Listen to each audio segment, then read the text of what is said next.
guardapolvo blanco de millones de chicos argentinos está la fuerza, de arriba hacia abajo, de una ley. La ley que obligó a que los chicos vayan a la escuela y aprendan una historia, hablen una lengua, juren a una bandera, canten un himno. Desde su casa, desde su rancho, desde los toldos, atravesando el monte, la montaña, cruzando el río, a caballo, en bicicleta, cada uno fue a la escuela. Pero bajo ese guardapolvo blanco también se guardaron otras lenguas, banderas, himnos, otras historias. En muchos chicos, la nacionalidad tiene su antecedente en el silencio, en algo que debieron callar, en el aprendizaje de un idioma nuevo, en palabras distintas a las de su familia. Buen día, alumnos. Buen día, señor. En orden fácil al salón.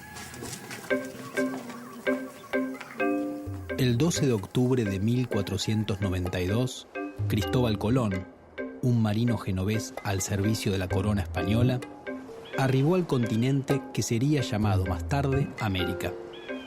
La llegada de los europeos marcó el inicio de la formación de las actuales sociedades americanas y por eso la fecha es recordada en todos los países del continente. A partir de los viajes de Colón comenzaron las exploraciones en la región y pronto empezó su conquista a través de la fuerza. Primero fueron las islas del Mar Caribe y unos años más tarde los españoles lograron vencer a dos grandes imperios, el de los aztecas en el actual territorio de México y el de los incas en Perú.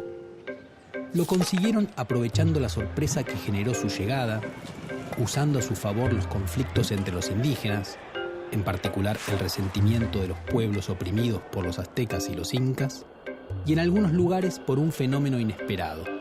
Los europeos trajeron enfermedades que causaron miles de bajas entre poblaciones que no tenían anticuerpos contra ellas. Con esas conquistas, los españoles obtuvieron mucho oro y dominaron a vastas poblaciones, a las que hicieron trabajar para ellos. Avanzaron buscando lo mismo hacia otros territorios americanos y así se internaron en lo que hoy es Argentina. En esas tierras existía una enorme diversidad de pueblos, como los pehuenches, tehuelches y onas en la Patagonia, los querandíes y pampas en la región pampeana, los guaraníes, chanatimbúes y guaycurúes en el litoral y el Chaco, los lules y tonocotés en la Mesopotamia santiagueña, los comechingones en las sierras cordobesas y los huarpes en Cuyo. En la zona que hoy es el noroeste argentino había mayor densidad de población. En la puna habitaban los casabindos y los cochinotas, mientras que en las quebradas y las sierras que van desde Jujuy hasta La Rioja vivían los omahuacas, los tilcaras y los ocloyas en la parte norte y distintos grupos de aguitas del lado sur, entre ellos los calchaquíes, amaichas, hualfines, belenes y quilmes. Se trataba de sociedades que, desde fines del siglo XV, habían sufrido el dominio inca.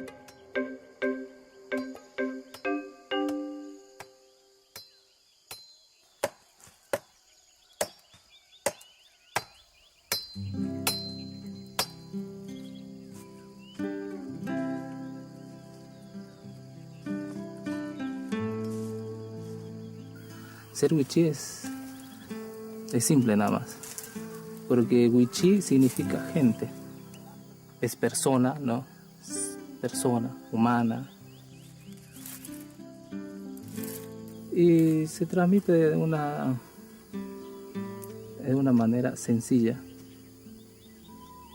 oral, de los abuelos a los nietos, siempre fue así, ¿no? El wichí creo que es esto, o sea, el padre educaba al hijo, ¿no?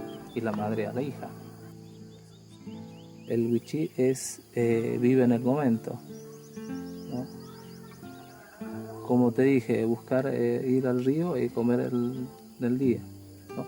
Vivir en el día, vivir en el momento, vivir en el presente.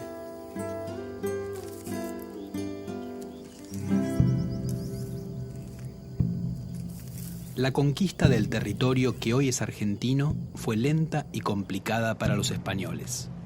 La primera expedición importante llegó en 1536 al Río de la Plata y fundó la ciudad de Buenos Aires, que debió abandonar unos años más tarde ante la presión de los querandíes. La misma expedición fundó Asunción, actual capital de Paraguay, y logró consolidar esa ciudad en medio de las tierras guaraníes.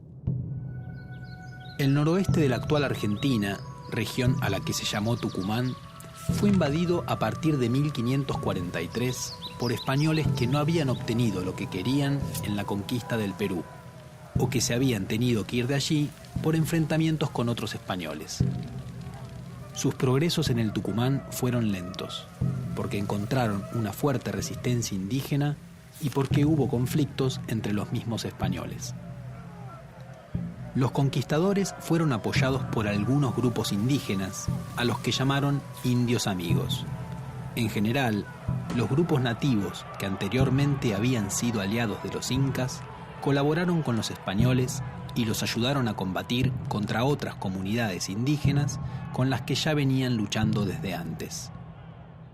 Los españoles fundaron varias ciudades en el Tucumán, pero un levantamiento indígena en 1562 las destruyó todas, con excepción de Santiago del Estero, que fue sitiada.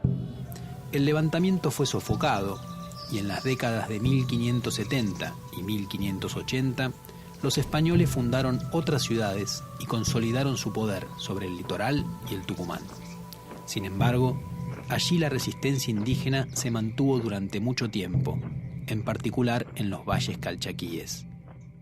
La resistencia nativa en los valles calchaquíes fue muy prolongada, ya que durante 130 años se resistieron al avance de la conquista y la colonización española, ¿sí? Hubo 3 grandes periodos de resistencia y de rebelión. El primero fue liderado por el cacique Juan Calchaquí a finales del siglo XVI.